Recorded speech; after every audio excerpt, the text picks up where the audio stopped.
देखो आज का जो टॉपिक है 12th क्लास फिजिक्स में क्या है, अपना क्वेश्चन क्या था? क्वेश्चन क्या था? ध्यान से समझना। धारावाही लूप क्या लिया अपन ने? धारावाही लूप के धारावाही लूप के केंद्र पर धारावाही, मान लिया देखो जो धारावाही लूप है वो क्या है? वृत्ताकार है। क्या है? वृत्ताकार, तभी तो उसका केंद्र होगा। तो अपन ने क्वेश्चन बना दिया धारावाही लूप के केंद्र पर चुंबकीय क्षेत्र की तीव्रता। ये क्या था अपना क्वेश्चन था, धारावाही लूप के केंद्र पर चुंबकीय क्षेत्र की तीव्रता के लिए व्यंजक की गणना करनी। इसके पहले हमने आपको बायो-सैवर्ट का नियम डाला था, बायो-सैवर्ट के नियम की गणना की थी। एक धारावाही चालक तार लिया था, उसमें अल्पांश लिया था और उस अल्पांश के कारण अपन ने किसी अन्य बिंदु पर क्या की थी? चुंबकीय क्षेत्र की तीव्रता की गणना की थी। और चुंबकीय क्षेत्र की तीव्रता का मात्रक क्या था? टेस्ला था। क्या था? तो यहाँ पे अब नेक्स्ट जो क्वेश्चन है, धारावाही लूप के केंद्र पर चुंबकीय क्षेत्र की तीव्रता, या इसका अथवा क्वेश्चन क्या हो सकता है?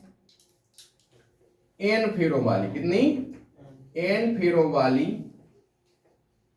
धारावाही वृत्ताकार, धारावाही वृत्ताकार लूप के केंद्र पर, लूप के केंद्र पर चुंबकीय क्षेत्र की तीव्रता। बात समझ में आई क्वेश्चन? अरे हाँ है ना? अब जनरली इसका सॉल्यूशन ध्यान से समझना। अपन ने मान लिया कि एक धारावाही वृत्ताकार क्या है? लूप है। इस तरीके से हमने क्या बना लिया? धारावाही वृत्ताकार लूप। इसका केंद्र क्या है? O। और कितनी धारा प्रवाहित हो रही? O है, जिसकी त्रिज्या क्या है? R। कितना समझ में आया? लो अपन दोबारा से देखते हैं। मान लिया कि एक धारावाही वृत्ताकार क्या है? लूप है। ये धारावाही वृत्ताकार क्या बना दिया? लूप, जिसका केंद्र क्या ले लिया? O। और इसकी त्रिज्या कितनी है? R। ले लिया। और इसमें दक्षिणावर्त दिशा में, कौन सी दिशा में?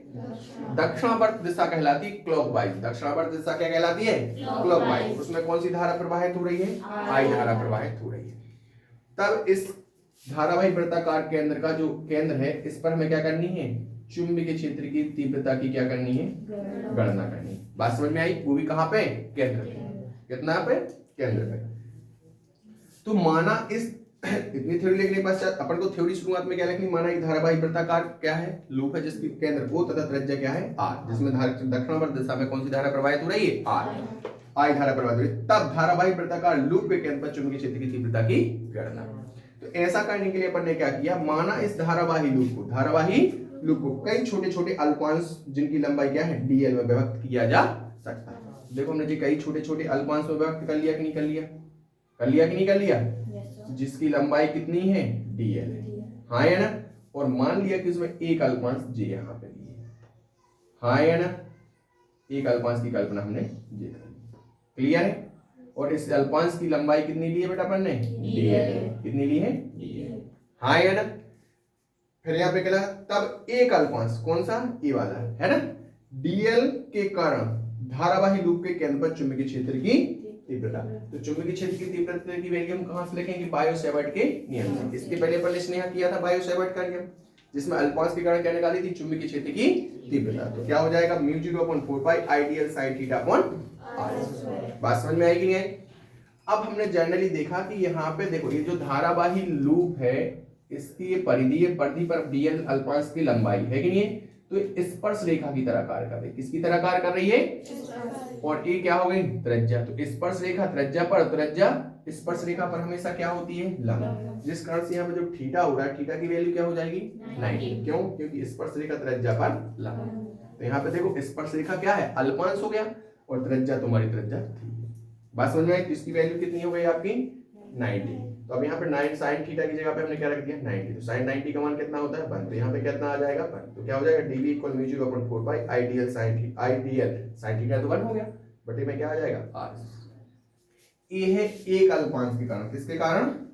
एक अल्पांश के कारण बिंदु के धारावाही वृत्ताकार के केंद्र पर, लूप के केंद्र पर चुंबकीय क्षेत्र की तीव्रता। अब लेकिन अपन ने माना था ऐसी धारावाही लूप में कैसे हैं? कई छोटे छोटे अल्पांश है कि नहीं? तो यहाँ पे अपन ने क्या लिख दिया? अतः धारावाही लूप के सभी अल्पांशों के कारण, इनके कारण सभी अल्पांशों के कारण धारावाही लूप के केंद्र पर चुंबकीय क्षेत्र की तीव्रता।